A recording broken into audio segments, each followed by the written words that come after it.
의전 대통령 같다라는. 저는 노무현 대통령의 연설문을 보거든요. 이분 정말 참 많은 고민을 했구나라는 걸 느껴요. 모든 사안에서 발언하고 정말 많은 고민을 했고 문제의식이 있구나. 근데 문재인 대통령 보면 그게 없거든요. 남이 써준 연설문 그냥 읽는 거고, 박현민이 해주는 그 이벤트를 추구한다면 약간 의전 대통령이라는 느낌이 들고요. 자기 의견이 없습니다. 이번에 윤미향이 사건에 대해서 얘기했는데 얘기한 게 없잖아요. 읽었는데 읽은 게 없어. 이 진중권 전 동양대 교수의 얘기 상당히 지금 갑론을박이 상당히 시끄럽습니다. 김근식 전 대변인께 먼저 여쭤볼게요. 좀 어떻게 보셨나요? 요즘 진중권 전 교수의 아주 그 비판과 독설이 아주 계속되고 있는데요. 네. 특히나 이제 문재인 대통령을 직접 건드린 건 제가 조금 이례적입니다. 예. 그러니까 지난해 조국 사태 이후부터 이제 진중권 교수가 과거에는 정의당 당원이었지 않습니까? 예. 그걸 벗어나면서까지 이제 오히려 진보 진영 386 운동권 세력에 대해서 굉장히 그 쓴소리를 하고 있는데, 그래도 문재인 대통령에 대한 부분은 좀 금기의 영역이었거든요. 예. 근데 최근에 와서는 이제 전반적인 이제 민주당 그리고 386 전체 기득권 세력으로 이제 비판하고, 어제 저 강연에서 이제 문재인 대통령이 연설문을 보고 읽는 철학이 없는 사람이라고 사실 호되게 비판한 것이어서, 아마도 문재인 대통령을 지지하는 사람들이나 문재인 대통령을 모셨던 사람들이 아주 발끈해서 또 대응을 하지 않았습니까? 예. 그래서 저는 진중권 전 교수의 저 이야기가 과연 진중권 교수의 어떤 그 비판의 그 대상이 이제는 문재인 대통령까지 포함한 여권 전체로 좀 확장된 게 아닌가, 저는 그런 의미에서 좀 새롭게 해석을 해봤습니다. 네. 근데 현부위원장님, 네. 이 얘기에 대해서 우리 지금 이제 윤영찬 의원 전 대통령 네. 국민소통수석이었잖아요. 비롯해서 여러 전직 청와대 참모진들이 일제히 반발하는 목소리를 네. 냈어요. 근데 진중권 전 교수의 발언에 이렇게까지 할 필요 없죠. 할 필요 네, 있을까 아마 싶어요. 그러고 보니까 윤영찬 전 수석 이것도 아차 싶은 것 같아요. 괜히 예. 키워줬다. 네. 저도 사실은 이분이 물론 정의당 당원이었고 네. 그전에 진보 농객이었죠. 계속 어찌 보면 해왔는데, 이분이 그랬으면도 기다리고 있었을 거예요. 누가 내 말에 좀 반응을 해주길. 예. 대부분 반응을 안 했거든요. 그냥 이제 본인이 하고 싶은 얘기 열심히 하시고 이랬는데, 뭐하러 이렇게 반응을 하셔가지고 더 키워줬는지 앞으로는 아마 별로 안 할 것 같습니다. 네. 보니까 SNS 설전은 또 계속되고 있더라고요. 윤현찬 의원이 반박하니까 유치하다, 연설에 철학이 없다는 얘기지, 그 대통령이 찬물을 좀 잘못 두신 것 같다라고 했더니 윤영찬 의원이 또다시 관심 전략에 넘어간 것 같다, 이렇게 좀 반박을 하기도 했는데요.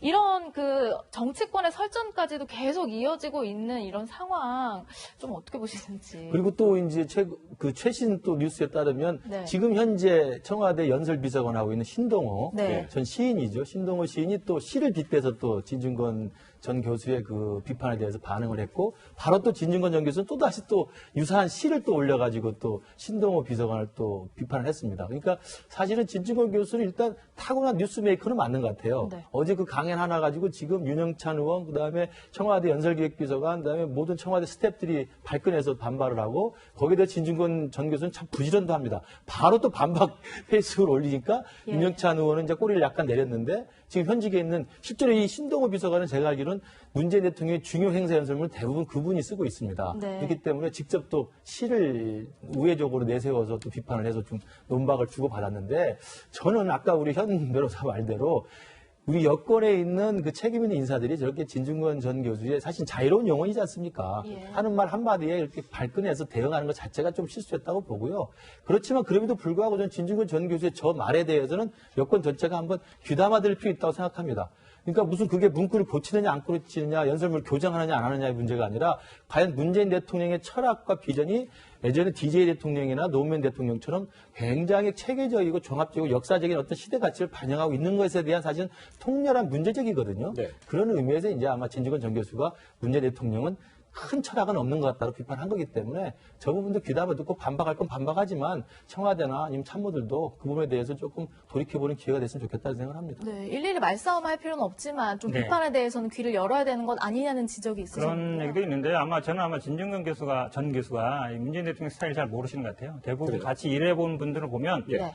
본인의 생각이라든지 어찌 보면 나쁘게 얘기하면 약간 고집스러울 정도로 원칙 원칙주의자고 남들하고 물론 토론도 하지만 어떤 걸 딱 정해지면 본인의 생각을 밀고 가는 게 굉장히 강하다. 네. 오히려 자기의 생각과 주장이 너무 강하다라고 말씀하시는 분들도 있거든요. 네. 이게 오히려 반대의 경우죠. 자기 의견이 없는 게 아니라 자기 의견이 오히려 더 강하다고 말씀하시는 분들이 많은데 네.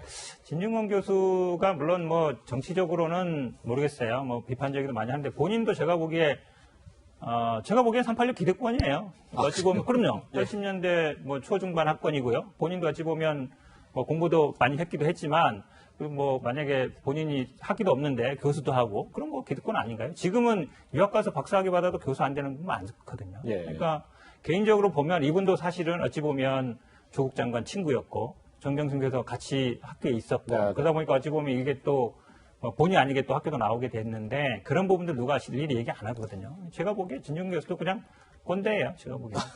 저는 그 말에 좀 이의를 제기하는데, 물론 이제 현 변호사님 했으니까 진중국 교수가 어떻게 답할지는 봐야 되겠는데, 학위가 없는데 교수했다고 기득권이라고 하는 건 너무 일반화된 보편화시키면 안 되고, 왜냐하면 진중권 교수 같은 경우는 학위는 없지만 독일 가서 공부를 하고 그 이후에 쓴 책을 보면 미학이나 철학에 대해서는 우리 국내에 어떤 사람보다 사실은 굉장히 식견이 높은 사람입니다. 그래서 그 실력으로 본다면 교수하기에 좀 충분하다고 보고, 다만 진중권 교수가 사실은 자유로운 영혼이라고 아까 제가 말씀드린 것처럼 누구에게도 구애받지 않고 자기 하고 싶은 대로 하는 스타일이기 때문에 누구도 비판의 영역에서 자유로울 수가 없습니다. 그래서 막 쏘아대는 건데, 그 부분은 뭐 만약에 저에 대한 비판이나 아니면 언론에 대한 비판이나 또 야당에 대한 비판도 하지 않습니까? 그랬을 때 그런 비판들을 지금 청와대나 문재인 정부나 여권에 있는 386이나 586들이 그걸 좀 겸허하게 받아들이면서 좀 더 대범한 모습으로 통크게 하는 게 낫지, 현 변호사님처럼 이렇게 발끈해가지고 기득권 꼰대라고 하는 거 제가 볼 때 되치기 받을 것 같은데요. 제 말은 아마 저 같은 듣보잡한테는 관심 없으실 것 같고. 예. 저는 아마 근데 예전에 저도 이제 책이라든지 이런 걸 뭐 다 많이 보진 않았지만 예. 예전에는 이분도 책도 많이 쓰시고 연구도 많이 하고 토론 같은 것도 진행도 많이 하면서 네. 얘기가 그렇게 세진 않았어요. 근데 예. 왜 최근에는 보면 과거만큼 이제 연구라든지 책을 많이 안 쓰고 계십니다. 그리고 발언은 굉장히 세요. 그러니까 물론 합리적으로 뭐 논리적으로 하시는 것도 있지만 예전에 뭐 TV 토론 진행하거나 이럴 때와 좀 다르게 정치적으로 얘기하시는데, 그러니까 정치라는 게 결국은 편이 있잖아요. 예, 예. 편 가는데 그전에는 그런 거 중요하지 않고 사실 편보다는 맞는 얘기를 많이 하셨는데, 좀 저는 최근에 어떤 발언 같은 거면 너무 정치적으로 많이 흐르셔서 지금 뭐 저도 뭐 능력은 있다고 봅니다. 연구도 많이 하셨는데 조금 정치적으로 약간 의왕으로 가는 게, 이분도 옛날 진보 있었잖아요. 옛날에 우리 김문수 전 의원 같은 경우도 노동운동 하셨어요. 그렇죠. 오른쪽으로 가다 보니까 완전히 극으로 가서 이제 아스팔트 가시는데, 물론 그렇게 가시진 않겠지만 저는 아마 좀 공부도 하시고 책도 좀 쓰시고 좀 그러기를 권해드리겠습니다. 예. 근데 김문식 전 대변인께 여쭤보는데, 사실 지난달에 미래통합당 토론회도 강연자로 네. 나왔고 어제 또 국민의당에서도 강연자로 나왔는데, 저 야당이 너무 진중권 전 교수님한테 기대고 있는 거 아닌가 싶기도 하거든요. 그러니까 진중권 교수가 갖고 있는 이 발화의 능력이 센 거죠. 그럼 그러니까 야당의 능력이 떨어지는 거 아닌가요? 그렇다고 볼 수 있습니다. 아, 그건 뭐 그런가요? 저도 야당 소속입니다만 예. 열심히 우리가 옳은 소리를 논리적으로 그다음에 타이밍 적절하게 해주면 언론에서 그 뉴스밸리가 생기는 거예요. 진중권 교수 그걸 잘하고 있습니다. 저도 열심히 하려고 노력하고 있습니다. 예, 예. 근데 당이라는 건 당이 돌아가는 또 일상적인 업무가 있거든요. 그러다 보니까 아마 국민의당은 또 존재 자체가 굉장히 좀 미미해졌고, 통합당도 뭐 참패 이후에 지금도 계속 내부를 단독거리라 지금 정신이었기 때문에 네. 야당 입장에서 진중권 교수의 거의 매일 하루에 하나 이상씩의 정부 여당에 대한 비판이 언론을 타고 국민들한테 전달되고 국민들이 통쾌해야 하고 또 기분 좋아하고 그러니까, 그런 부분에 대해서는 야당은 진중권 교수를 러브콜을 보낼 수밖에 없죠.